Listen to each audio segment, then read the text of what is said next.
Now, it doesn't say residents of Crystal City. It says residents in the vicinity of the property in question. I have heard nothing about the residents that live the closest to this, that aren't part of Crystal City, that live right across Platinum Creek. I also feel that from the responses that I have seen and that appear below in this document, it appears that the responsibility of this part of the ordinance has been passed on to state and federal agencies or completely ignored. I also feel that most of the efforts involved in the permissibility of this application have been in the area of making sure that the facility adheres to the building codes. We see the plans, nice buildings, some of them possibly having LEED certification, but that's not the area in which the permit was intended. The permit was intended for iron smelting. There's not a permit for all those buildings. There's a permit for an iron smelter. So let's talk about the iron smelter. All of the answers that were created were done by Bob Niemeyer of Alberici Constructors. And that's appreciated, Bob. He spent a lot of time on it. If we are to believe that the city has done the proper amount of research and diligence to make a determination that the citizens absolutely deserve that these questions be, to make a determination, then the citizens absolutely deserve that these questions be addressed by city officials, city employees, and city representatives. So, as diligent as Bob Niemeyer can be, he is an employee of Wayne's Enterprises. You represent the city officials, the city employees, and the city representatives. These questions need to be answered by you, not by a Wayne's employee. You have the opportunity to do what's right by specifying, specifically considering that part of the ordinance, and that being health, safety, morals, and general welfare. Okay. So let me say why this is so wrong. And I think John Young kind of touched on most of it, but he's a lawyer, and I'll try to put it in civilian terms. First of all, there's significant building blocks of this whole project that are in serious question.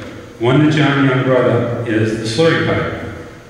As he mentioned, we have heard nothing from the engineering firm of the slurry pipe. What happens if the slurry pipe doesn't happen? That question keeps on coming over and over. The furnace, it doesn't exist.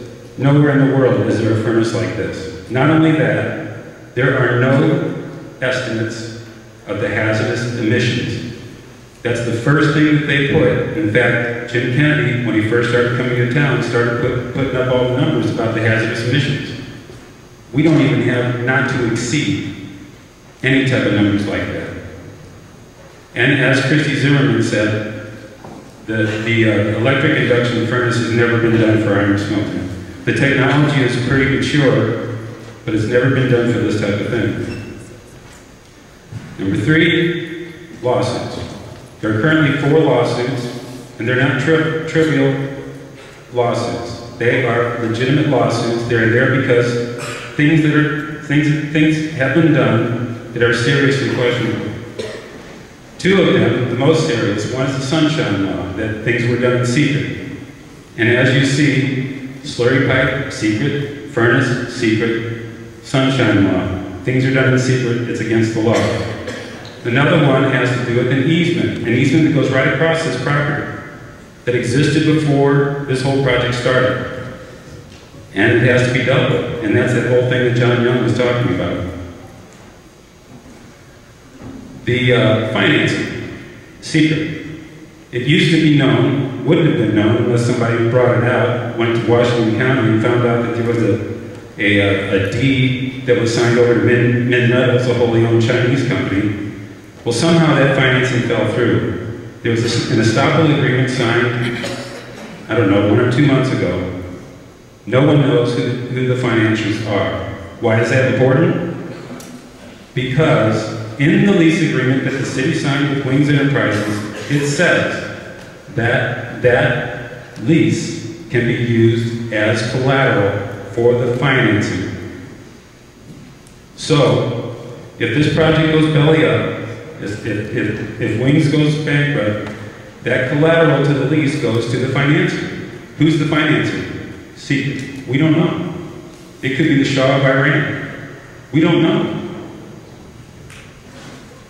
And lastly, to my knowledge, to this date, the studies that were spoken of, traffic studies, all the things that are done to support this, are still not publicly available. I saw a document that made reference to some exhibits that were attached to the recommendations, but we asked for that information and it never became available. Let me give you an example of some of the questions that I have. There's a lot of people here in orange shirts. We think jobs are important. 15 pages of this document have to do with jobs. For instance, are the jobs union? What are the qualifications? How many workers per shift? Will you have to be a union member to get a job? Will guarantee go to Crystal City residents? It asks about the barge port, the furnace facility, the slurry pipe, all about jobs. The answer to every single one of those questions was, the applicant is unclear over how this question is to be considered in verifying compliance with Crystal City zoning ordinances. Therefore, it does not appear to be an eligible concern in reviewing the Wings conditional use permit application. Now, for Alvarez's sake, that was Bob Niemeyer saying all of those things, and he's just saying that he's not responsible to answer that question. And he's not. We are. We need to find out for sure if these are union jobs.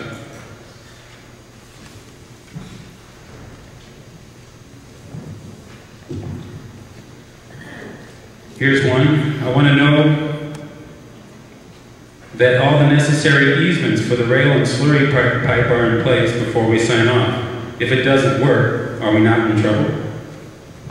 The answer is the applicant is unclear over how this comment is to be considered in verifying compliance with. It's the same answer, so I'm not going to read it over and over. My response to give you an example of my concerns. The constituent is concerned that significant parts of the project may never happen for the simple reason that easements and properties should be secured before a shovel hits the dirt.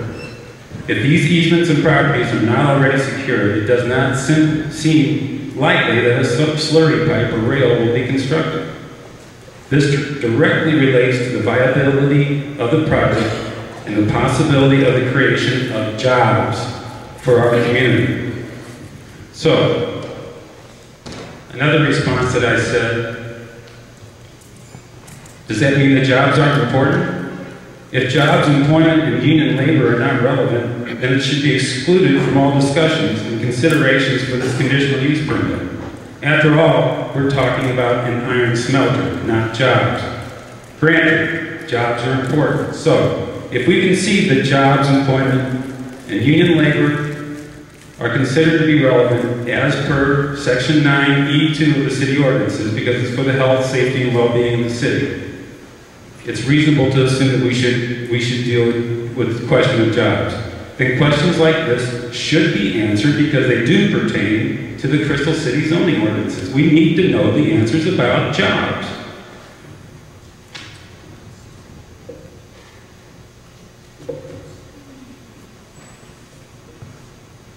What happens when Platte Creek is in flood stage? Will the slurry line have to cease operation? There's a little bit of information here. The discharge of any water from the site, except sanitary sewage, will be determined as part of the permitting process with the regulatory authorities having jurisdiction following the approval of the CUP. So, we're pushing that off on the DNR and EPA again. As John